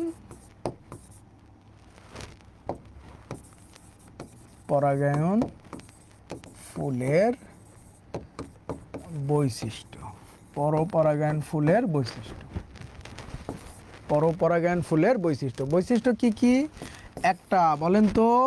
কেন কেন কীটপতঙ্গ আসবে, কি থাকবে? ফুলটা দেখতে সুন্দর হবে না? দেখতে অনেক সুন্দর, কাছে যায় দেখে বাঁশ, ঠিক আছে, ওইরকম সুন্দর চেহারা দেখে আপনি ঝাঁপায় পড়ছেন, এরপরে দেখলেন মধু নেই, ঠিক আছে, মানে কোয়ালিটি নেই, তাহলে কিন্তু সমস্যা। তার মানে এখানে যেটা থাকবে, ফুলগুলো রঙিন হবে, গাঢ় কালার। হ্যাঁ, এই যে অনেক সময় কালো কালো ফুল বা সাদা ফুল, এগুলো কিন্তু আমরা রঙিন বলি না। এই সাদা কালো বাদ দেওয়া যেগুলো, সেগুলো আমরা রঙিন মনে করি। আসলে কালো এবং সাদা এগুলো সুপার রঙিন, ঠিক আছে। যারা সাদা ও কালো রং ব্যবহার করেন তারা সবচেয়ে দামি কালার ব্যবহার করেন, কারণ এই দুটো যৌগিক রং, তাহলে রঙিন হবে। এখন দেখেন, সবার তো আর রূপ জৈবন দিয়ে বোলানো যায় না, তাই না? মানে সবার থাকেও না এই গুণটা, যে অনেকের চেহারা অনেক সুন্দর, এখন আরেকজনের চেহারা সুন্দর না, তাহলে কিভাবে কি করবে, তাই না? তো ফুলের মধ্যেও এরকম, যার চেহারা সুন্দর না, একটু ফ্যাকাশে ধরনের, এগুলোকে দেখে কীটপতঙ্গ আকৃষ্ট হয় না। কিন্তু না হলে কি করবে, এ চালাকি করে এই গন্ধ ছড়াবে। হ্যাঁ, গন্ধ থাকবে, গন্ধ ছড়াবে। হ্যাঁ, আর এই গন্ধের কারণে আশেপাশে যে কীটপতঙ্গ আছে, মনে করবে না জানি কত মধু ছড়ে গেছে, ওইটাকেই সংগ্রহ করার জন্য চলে আসবে এই ফুলে। তার মানে ওকে আকৃষ্ট করবে কি দিয়ে? গন্ধের মাধ্যমে, যার রূপটা নাই, সৌন্দর্য নাই। তো এখন দেখেন, কোনো কোনো ফুলে এই যে রঙিন রঙিন মানে রূপজৈবন নাই, আবার গন্ধও নাই, তাহলে কি দিয়ে একে ভোলাবে? তাহলে একে ভোলানোর জন্য কৌশলে ফুল কি করে, সে শক্তি ব্যয় করে কিছুটা মধু তৈরি করে। তো এই মধু থাকলেই এই মধুর লোভে দেখবেন কীটপতঙ্গ চলে আসবে। যেমন লাউ, কুমড়ো, এগুলোতে দেখবেন একদম ভোরবেলা আমরা ঘুম থেকে ওঠার আগে প্রায় পরাগায়ন হয়ে যায়। আগে আগে যেয়ে দেখবেন, বিশেষ করে মিষ্টি কুমড়া ফুলের বা ক্ষেতের যদি আপনি থাকে আশেপাশে, যাবেন সকালে, দেখবেন প্রত্যেকটা মৌমাছি হলুদ হয়ে গেছে, দেখতে অনেক সুন্দর লাগবে। যে মধু সংগ্রহ করতেছে, আপনি দেখতে পারবেন যে কিভাবে পরাগায়নটা হচ্ছে। আপনি চাইলে এটা নিজের মাধ্যমে পরাগায়ন করতে পারেন, মানে আপনি এই মিষ্টি কুমড়ার পরাগায়নটা নিজের হাত দিয়ে করতে পারেন, যে মৌমাছির উপর আমরা ডিপেন্ড না, তাহলে নিজের হাত দিয়ে করতে পারেন, তাহলে ফলনটা বাড়বে। ওকে,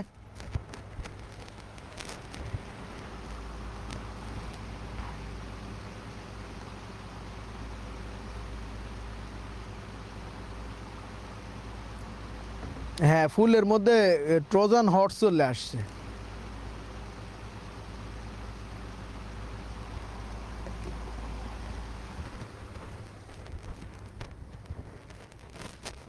ওকে, তাহলে পরপরাগায়ন ফুলের বৈশিষ্ট্য কয়টি? বৈশিষ্ট্য তিনটি। পরপরাগায়ন ফুলের বৈশিষ্ট্য তিনটি, এই তিনটি মনে রাখবেন। আরেকটা স্টার চিহ্ন দিয়ে লিখবেন, অধিকাংশ ফুল, অধিকাংশ ফুল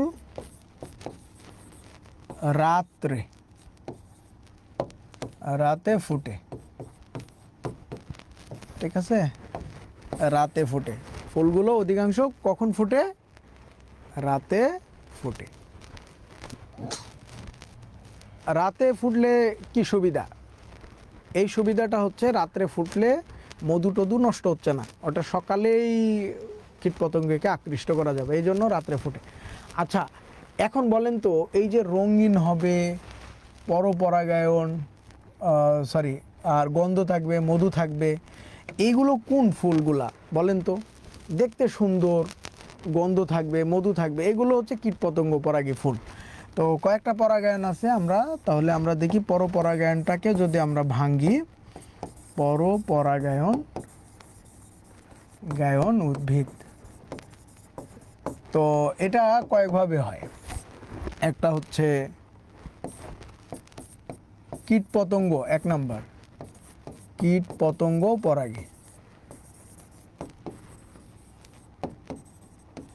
পরাগী, উদ্ভিদ, কীটপতঙ্গ পরাগী উদ্ভিদ। তাহলে বলেন, কীটপতঙ্গকে আকৃষ্ট করার জন্য ফুলের কয়টা বৈশিষ্ট্য থাকবে মনে আছে? কীটপতঙ্গকে আকৃষ্ট করার জন্য ফুলের কয়টি বৈশিষ্ট্য থাকে বলেন? আর এই বৈশিষ্ট্যগুলোর উপর চিন্তা করে দেখেন তো কোন ফুলগুলো মূলত এখানে উত্তর হবে।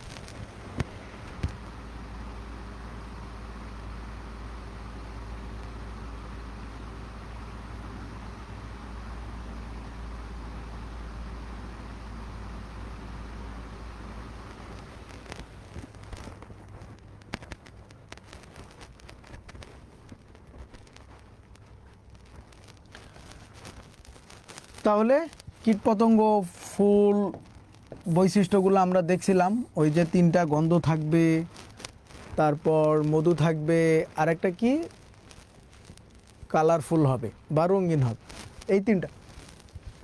তো এই তিনটা অংশের বিচারে ফুলগুলোর নাম যদি বলেন তাহলে কি পারবেন না? যেমন গোলাপ, রজনীগন্ধা, বেলি, জুই, শ্যামেলি, মানে এক কথায় যতগুলো ফুল গন্ধ ছড়ায়, দেখতে সুন্দর, সবগুলো ফুল এর মধ্যে পড়বে। বুঝতে পারছি? মানে দেখতে সুন্দর হবে। এক কথায় আপনারা মনে রাখতে পারেন, আমরা দেওয়া নেওয়ার যত ফুল আছে, আমরা দিই বা নিই, সবগুলো ফুলই কিন্তু এখানে পড়বে। এখন থেকে একটা কাজ করতে পারেন, গোলাপ ফুল দিলে কি হয়? গোলাপ ফুল দিলে ওটা বইয়ের পাতার ভিতরে থাকে, এরপরে ওইটা চ্যাপ্টার লেগে 20-30 বছর পরে যে একটা স্মৃতিচারণ হয়, তো আসলে এইটা তো কোনো লাভ হইল না, তাই না? তো ফুল দিতেই হলে একটু মিষ্টি কুমড়ার ফুল দিতে পারেন, যাতে ওটা ভাজি করে খেয়ে ফেলতে পারে, অথবা বড় একটা ফুলকপি দিতে পারেন, অথবা বাঁধাকপি দিতে পারেন। এই যে ফুলগুলো দিলে একটু উপকার হইলো, বা কলার একটা মোচা দিয়ে দিলেন, ঠিক আছে, নিয়ে যায়, ওটাও ফুল, ওইটা পরিষ্কার করে খেয়ে ফেলতে পারবে। তো গোলাপ তো আর ভাজি করা যায় না, তাই না? তাহলে ওইটা দিয়ে লাভ কি? এখানে আমরা কয়েকটা নাম লিখে দিচ্ছি দেওয়া নেওয়া ফুল বাদ দিয়ে। আম, কাঁঠাল, জাম, লিচু। এই লিচুর আশেপাশে বাড়ি কার? লিচু টিচু পাঠায় দিয়েন। লিচু, আম কাদের এলাকা, কাদের? তারপরে পেয়ারা, আর একটা সর্ষে।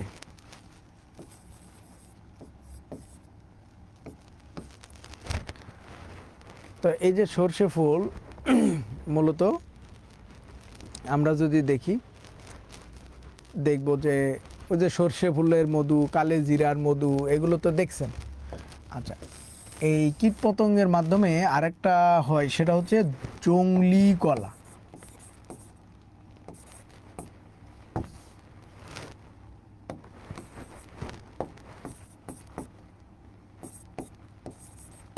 জংলি কলা। তাহলে জংলি কলায় কিসের মাধ্যমে পরাগায়ন হয়? অধিকাংশ বই পুস্তকে দেওয়া আছে জংলি কলা বাদুড়ের মাধ্যমে পরাগায়ন হয়। কিসের মাধ্যমে? বাদুড়ের মাধ্যমে, বাদুড়ের মাধ্যমে। তো বাদুড়ের মাধ্যমে জংলি কলায় পরাগায়ন হয় না, এটা কিসের মাধ্যমে হয়? কীট পতঙ্গের মাধ্যমে। কিসের মাধ্যমে? কীট পতঙ্গের মাধ্যমে। আরেকটা বলেন তো, ডুমুরের পরাগায়ন কিসের মাধ্যমে হয়? ডুমুর, ডুমুর, ডুমুর ফলের পরাগায়ন, মানে ফুলের পরাগায়ন।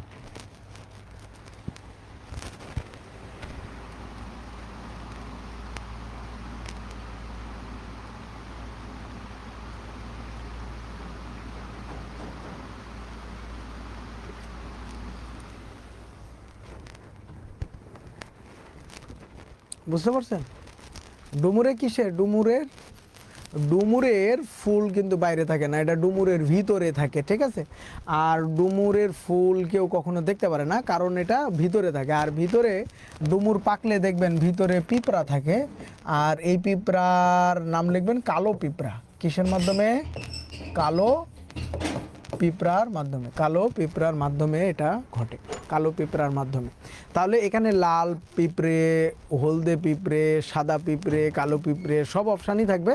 তো আনসারটা দিবেন কালো পিঁপড়ে, ঠিক আছে? তাহলে কলাই বাদুড়ের মাধ্যমে হয় না, কীটপতঙ্গের মাধ্যমে হয়। কারণ বাদুড় কলা নষ্ট করার জন্য আসে, বাট পরাগায়ন করতে আসে না। তার মানে দুই সময়ে আসে। কলার যখন মোচাটা বের হয় ওই সময় বাদুড় একবার আসে, আর পেকে গেলে তখন একবার আসে। আর দুইবারই কি করে? নষ্ট করার জন্য আসে, দুইবারই নষ্ট করার জন্য আসে।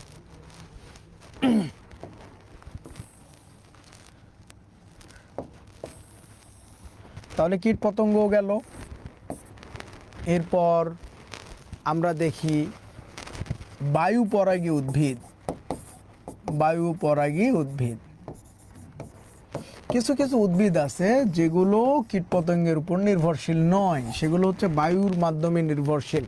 বায়ুর মাধ্যমে পরাগরেণু এক জায়গা থেকে আরেক জায়গায় ছড়ায়। এরকম কিছু ফুলের নাম আপনারা একটু লেখেন, যে কোন ফুলগুলো বায়ু পরাগী হতে পারে, বা কোন উদ্ভিদ বায়ু পরাগী হতে পারে।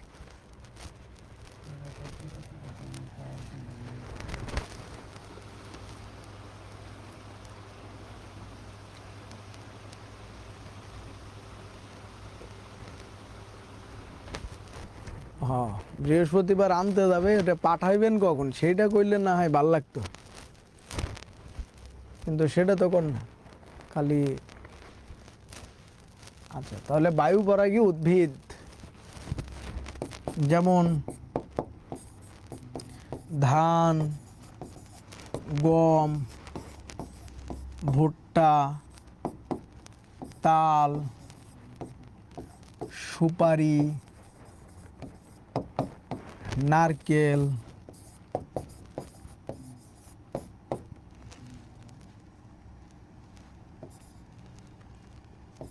ইত্যাদি। তো এখানে এই যে এই কয়েকটা বেশি গুরুত্বপূর্ণ। হ্যাঁ, ধান, গম, ভুট্টা, তাল, সুপারি।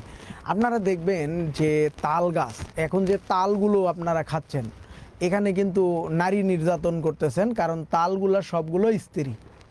আর তাল সারা যেটা লম্বা লম্বা যেটা দেখবেন ওইটা হচ্ছে পুরুষ। তো এখন এই গাছগুলো, একই গাছের তো দুটো হয় না, দেখবেন পুরুষ গাছ অনেক দূরে থাকে, আবার স্ত্রী গাছ অনেক দূরে থাকে, কিন্তু এদের মধ্যে পরাগায়নটা হয়। এটা কিভাবে হয়? এটা হচ্ছে বায়ুর মাধ্যমে হয়, ঠিক আছে? এই জন্য এটা খুবই গুরুত্বপূর্ণ। তো আগে যেমন একবার পুরুষ নির্যাতন হয়েছে, এবার নারীর নির্যাতন হয়েছে এই জায়গায়, ঠিক আছে? যে ও ওই নারীদের ধরে ধরে খেয়ে ফেলতেছে। আচ্ছা, যাই হোক, এখন আসেন এখানে পানির মাধ্যমে কিছু পরাগায়ন ঘটে। পানি পরাগী উদ্ভিদ, পানি পরাগী উদ্ভিদ, পানি পরাগী উদ্ভিদ। পানি পরাগী কোনগুলা? তো যেহেতু পানির মাধ্যমে পরাগায়নটা হবে, তাহলে উদ্ভিদকে অবশ্যই পানিতে নামতে হবে, তাই না? তো যত জলজ উদ্ভিদ আছে সবগুলোই পানি পরাগী উদ্ভিদ। এখন জলের উদ্ভিদগুলো কি কি একটু নাম বলেন।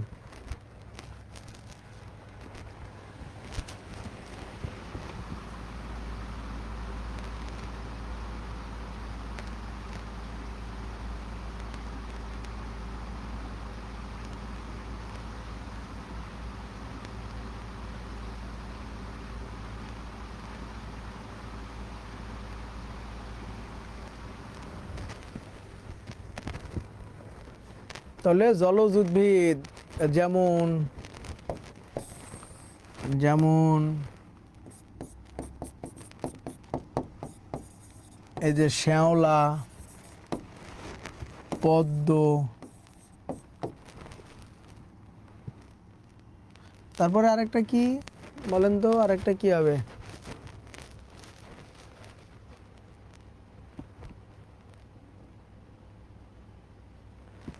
জাতীয় ফুল কোনটা? শাপলা।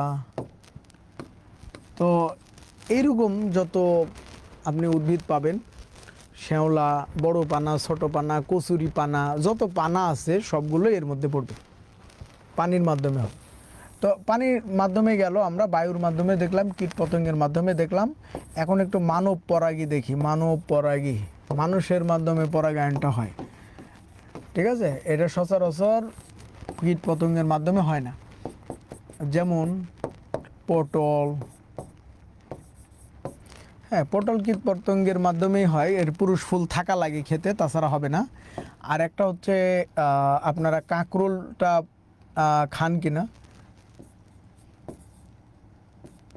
কাঁকরোল, এই কাঁকরোলটা আবার মানে মানব পরাগী উদ্ভিদ, প্রতিদিন সকালে পরাগায়ন ঘটাতে হয়। তাছাড়া কিছু মানে একটু বড় হয়ে লাল হয়ে পড়ে যাবে, লাল হয়ে পড়ে গেছে, তার মানে বুঝতে হবে ওইটা মানে পরাগায়নটা হয় না। তাহলে পরাগায়ন শেষ। এখন আমরা চলে আসি, এখন ফল পাবো। পরাগায়ন হয়ে গেল, আস্তে আস্তে ফল হচ্ছে।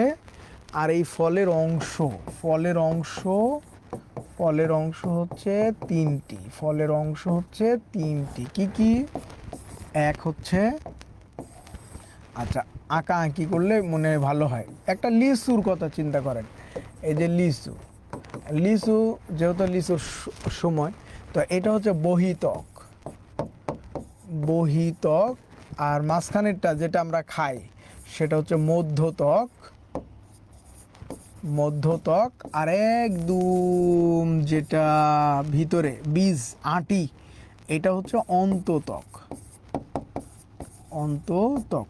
আর অন্ততকটাই কি? বীজ। অন্ততকই বীজ। তাহলে ফুলের অংশ কয়টি, সরি ফলের অংশ কয়টি? তিনটি। তো সবুরে কি ফলে? মেওয়া ফলে, তাই না? সবুরে মেওয়া ফলে। আবার বেশি মেওয়া মানে আস্তে আস্তে মেওয়াটা আবার কি হয়ে যেতে পারে, পচেও যেতে পারে। তো বেশি সবুর করা আবার ভালো না, যে সবুর করতে করতে মেওয়াটা পচে গেছে। তো বীজ, বীজ আবার অংশের বিচারে দুই ধরনের। একটা হচ্ছে একবীজপত্রী উদ্ভিদ, পত্রী উদ্ভিদ, একবীজপত্রী উদ্ভিদ। আর একটা হচ্ছে দ্বিবীজপত্রী উদ্ভিদ।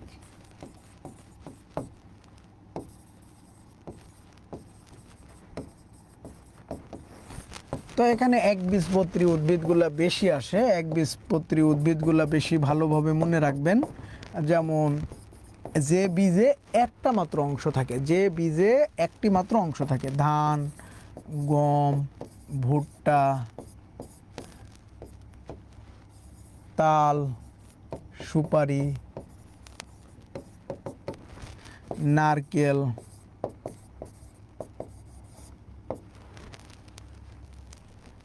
এই কয়েকটা পড়লেই হয়। তাল, সরি ধান, গম, ভুট্টা, তাল, সুপারি, নারকেল, ঠিক আছে? এগুলো কয়টা অংশ থাকে? একটা বীজে অংশ থাকে কয়টা? একটা।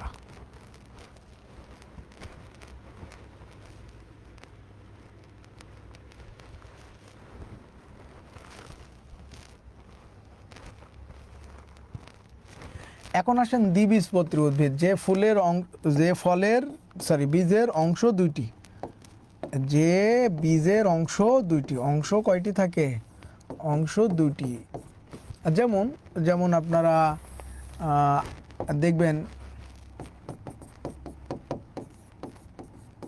আমের আটি দিয়ে বাঁশি বাজাইছেন না ছেলেরা? যারা গ্রামে আছি, আমিও বাজাইছি বাচ্চাকালে, আমের আটি দিয়ে বাঁশি বাজাইছেন? কয়টা অংশ থাকে?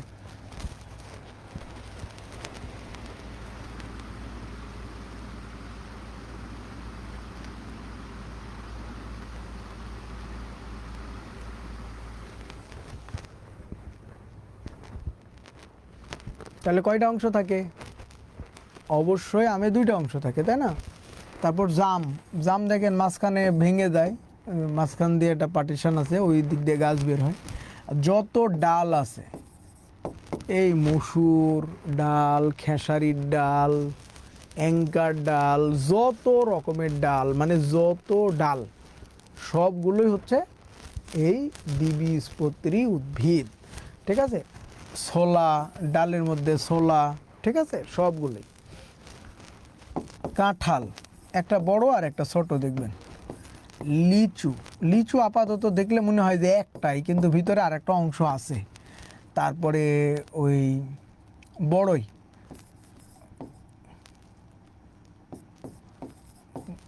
বড়ই, হ্যাঁ, বা কুল, বোর বলে অনেক সময়, বোর বা বড়ই, ঠিক আছে? এগুলো হচ্ছে সব দুইটা করে অংশ। তো এখন অংশ টংশ শেষ, বীজও শেষ হয়ে গেল।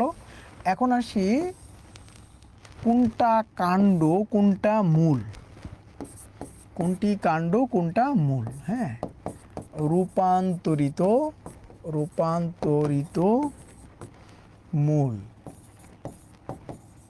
রূপান্তরিত মূল। এখান থেকে পরীক্ষায় আসে যে রূপান্তরিত মূল কোনটি, রূপান্তরিত মূল কোনটি, রূপান্তরিত মূল কোনটি।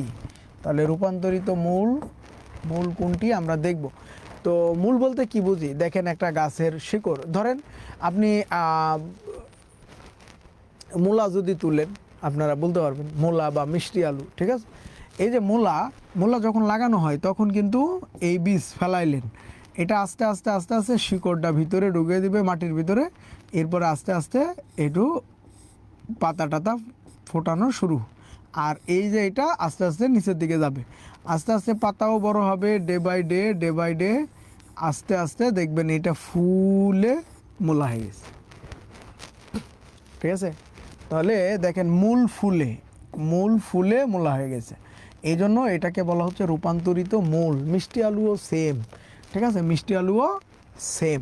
তো তাহলে আমরা কি মূল থেকে, এই যে মূল আপনি লিখবেন মূলা, মূল মূলা, তারপর গাজর, হ্যাঁ, মূল মূলা গাজর মিষ্টি আলু, মিষ্টি আলু কিন্তু, হ্যাঁ, মিষ্টি আলু, এই তিনটাই বেশি পরীক্ষায় আসে। মূলা, গাজর, মিষ্টি আলু, এই তিনটা সবচেয়ে বেশি পরীক্ষায় আসে। তো এখানে এই তিনটা মনে রাখতে পারেন। এখন আসি রূপান্তরিত কাণ্ড। এখানে আরেকটা লিখতে পারেন শালগম, শালগম। আরেকটা হচ্ছে রূপান্তরিত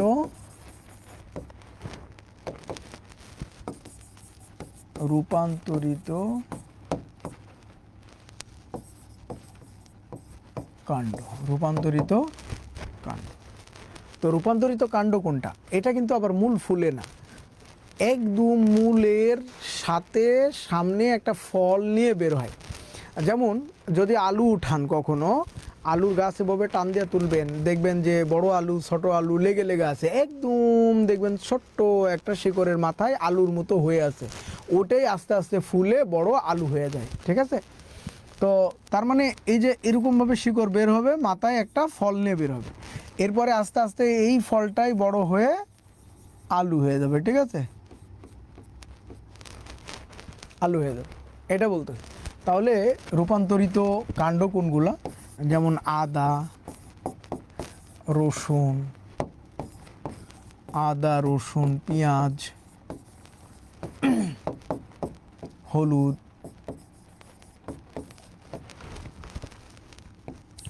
গোল আলু, কচু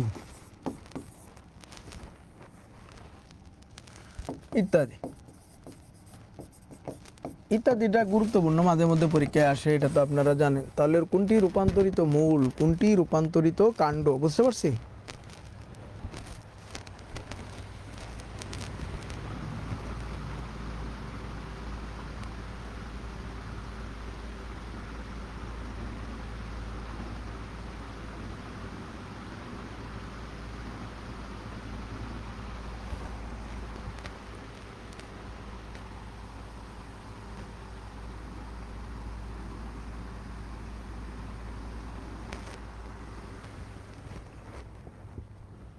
ওকে, তাহলে রূপান্তরিত কাণ্ড, রূপান্তরিত মূল মনে রাখতে হবে। আরেকটা গুরুত্বপূর্ণ টপিক হচ্ছে দিন নিরপেক্ষ উদ্ভিদ।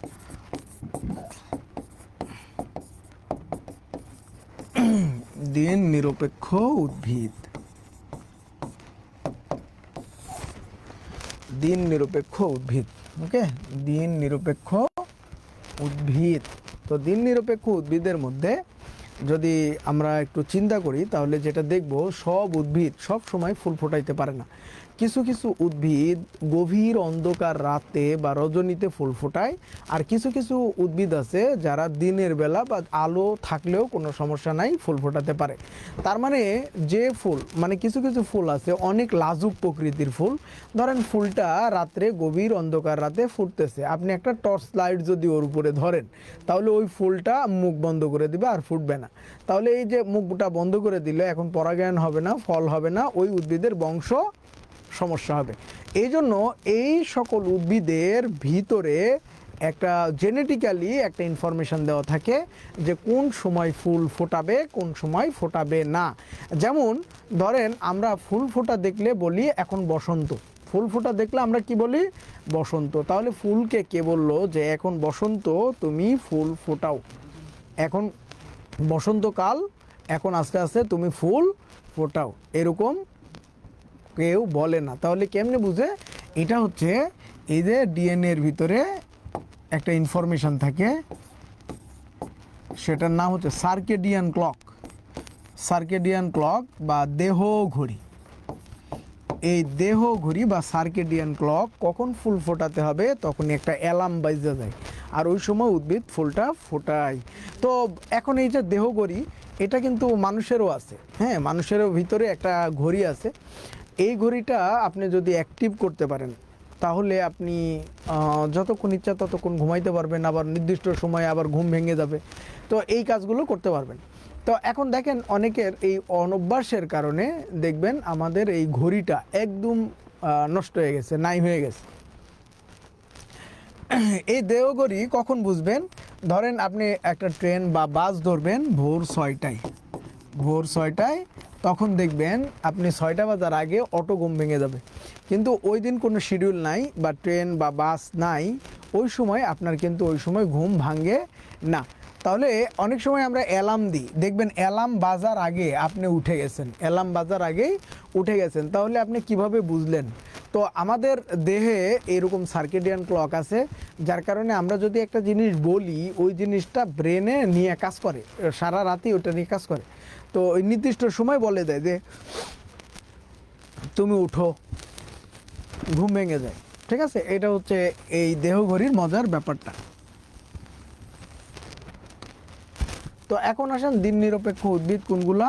যেগুলো নির্লজ্জ উদ্ভিদ, এদের কোনো লজ্জা টজ্জা নাই, রাত দিন মানে সব সময় ফুল ফোটাইতে পারে।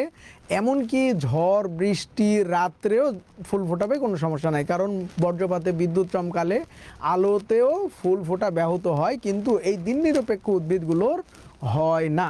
তো এরা কারা? সবচেয়ে বেশি যে পরীক্ষাতে যেগুলো আসে সেটা হচ্ছে আউশ ধান।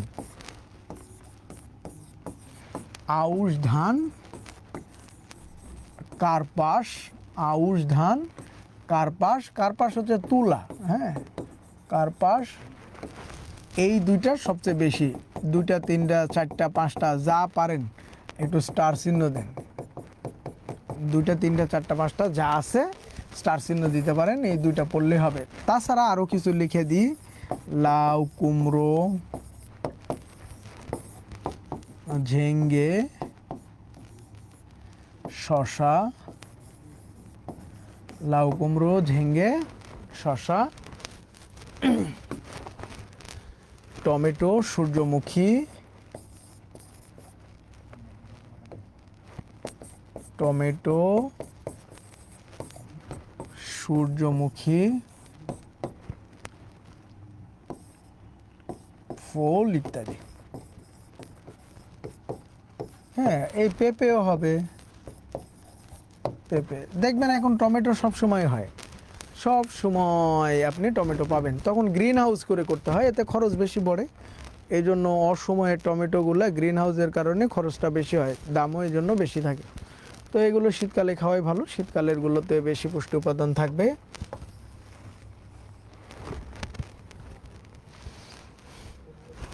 কি বুঝতে পারতেছি? ক্লাস কেমন লাগতেছে একটু লেখেন দেখি, কেমন লাগতেছে? খারাপ লাগতেছে না রেখে দিব, না চলবে কিছুক্ষণ?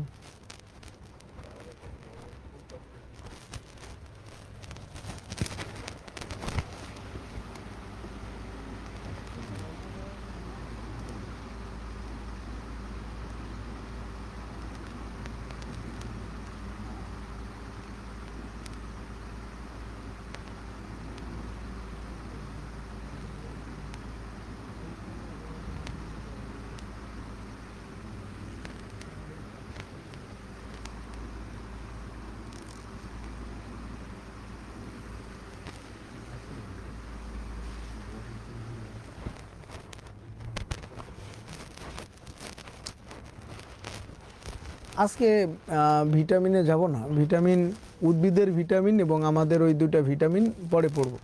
উদ্ভিদের ভিটামিন আর আমাদের ভিটামিন পরে পড়ব। এখান থেকে আরও কিছু কোশ্চেন আসে যে কোনটি গমের নাম, কিছু গমের নাম বলেন তো, গমের জাত।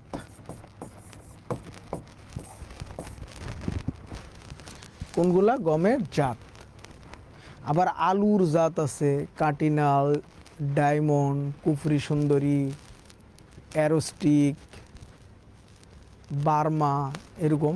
তো ওটা আমরা পরে যাচ্ছি আলুতে। গমের নাম, গমের নাম মনে রাখার জন্য, যেমন লাস্ট বিসিএস 46 বিসিএসে গমের নাম একটা আসে। তো একটা লাইন আপনারা এভাবে পড়তে পারেন, আকবর আকবর সোনালীকে নিয়ে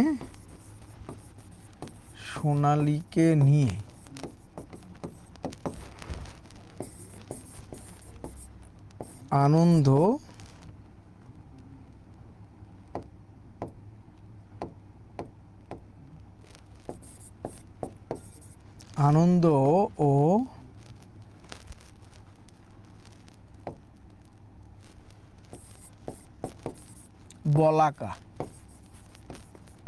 বলাকা সিনেমায়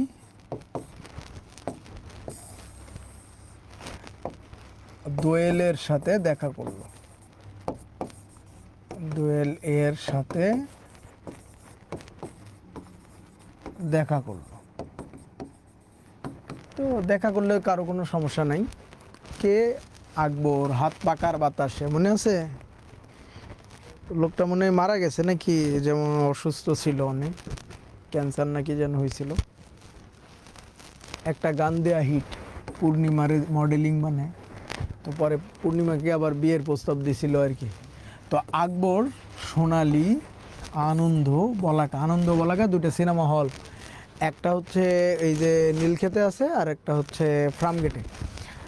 এরপর দোয়েল, আনন্দ, বলাকা, দোয়েল, এগুলো সব হচ্ছে উচ্চ ফলনশীল জাতের গমের নাম। উচ্চ ফলনশীল জাতের নাম। ও, জাতের কি?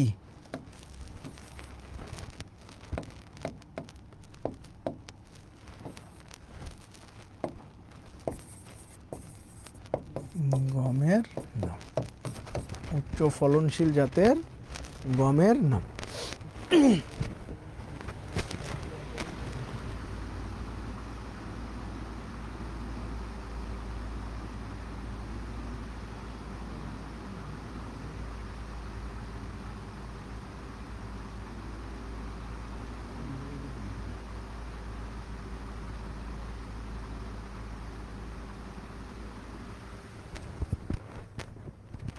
ওকে, তাহলে আলু আসে। আলু কোনগুলা? তাহলে এই যে কুপরি সুন্দরী দেখছেন একবার, এই লাল আলু যেটা, গোল আলু লাল যেটা, কুপরি সুন্দরী, কাটিনাল,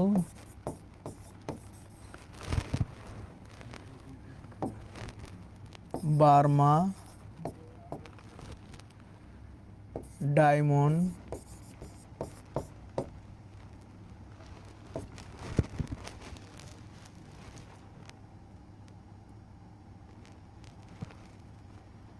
তো এই কয়েকটা দেখলেই হবে, এইগুলোই বেশি আসে। আচ্ছা আপনারা ইয়ের নাম বলেন তো কিছু, কলা, কলার নাম দেখি কে বলতে পারেন, দুই একটা বলেন তো, দুই তিনটা বললেই হবে।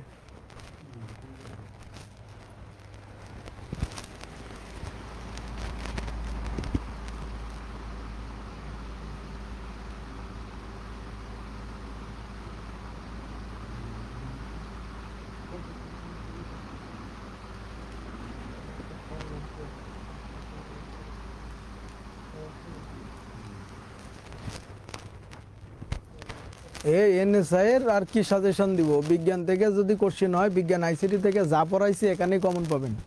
যদি ক্লাসগুলো ঠিকমতো দেখে থাকেন, নোটপাতি করে রাখেন, তাহলে আপনি 100% কমন পাবেন ইনশাল্লাহ, এইটুকু ভরসা রাখতে পারেন। ইতিমধ্যে যা বলেছিলাম, আপনাদের যে আইসিটি ক্লাসগুলো নিয়েছি, আইসিটি ক্লাস থেকে গত যে সিনিয়র অফিসার ব্যাংকের পরীক্ষা, এইখানে কিন্তু সবগুলোই কমন ছিল। তো যারা দিয়েছেন তারা অনেকে বলেছেন আমাকে। তো কলা কোনগুলা, যেমন অগ্নিশ্বর,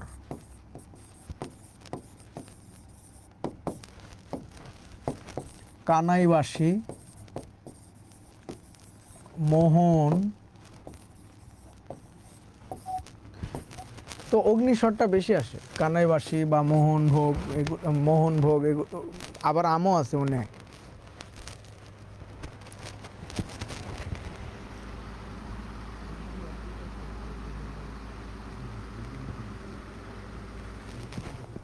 ঠিক আছে, ওকে।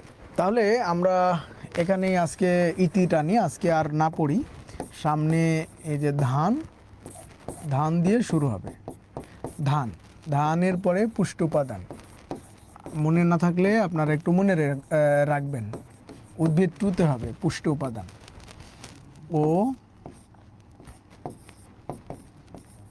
অভাবজনিত রোগ বা অভাবে রোগ, ধান, তারপরে পুষ্টি উপাদান, এগুলো নেক্সট ক্লাসে হবে। সাথে ওই যে ভিটামিন বি অ্যান্ড সি, সাথে বিভিন্ন চাষাবাদ পদ্ধতি,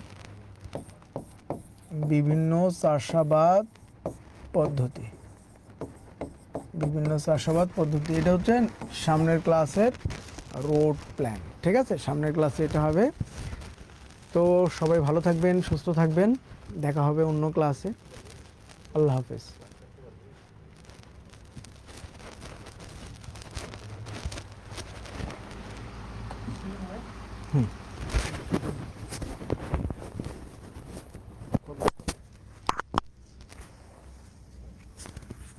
ক্লাস করে নাকি? আবার ক্লাস না দিলে, ক্লাস দেরি হলে ওরে মাথা খারাপ হয়ে ওরে ভাই রে আল্লাহ, ভয়ানক অবস্থা। মানে মানে ওই যে 2 কি মিনিট লেট বলবে? হলো, আপনাদের মেসেজ দিতেই থাকে। আর তুমি এক- ক্লাস এক- একজন দুজন না তো। ওটাই বলতেছি, তুমি ক্লাস করতেছো না কেন? আবার অনেকের কমন সমস্যা হচ্ছে ক্লাস খুঁজে পায় না, কেমন না লাগে কেন? ক্লাস কাটছেন?